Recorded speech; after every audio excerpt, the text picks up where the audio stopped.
ito na po yung update ma'am sa inyong units. So binububungan na po namin. Ito, tapos na po magbubong. So mga flashing na lang ho. Wala. Itong harap, flashing. Tapos yung bakod. Tapos dito naman po sa likod. Ayan po. Pinuuna po namin yung kanyang likod. Yung bubong. Kasi po tag-ulan na. Hindi po kami makagalaw.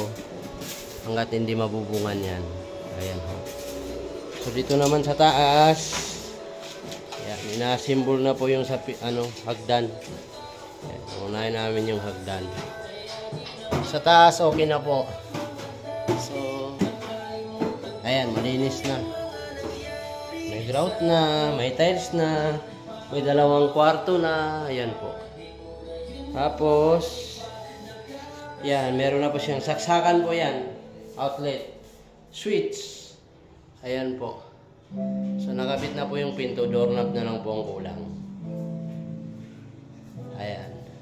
Tapos dito, pinlight ilalagay po natin dyan. Ano po yan?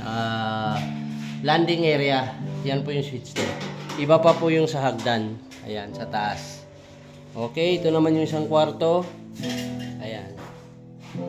So, ready to paint na po ito. Yung taas, pero wala pa po. Unahin muna namin yung baba. Yan po yung update.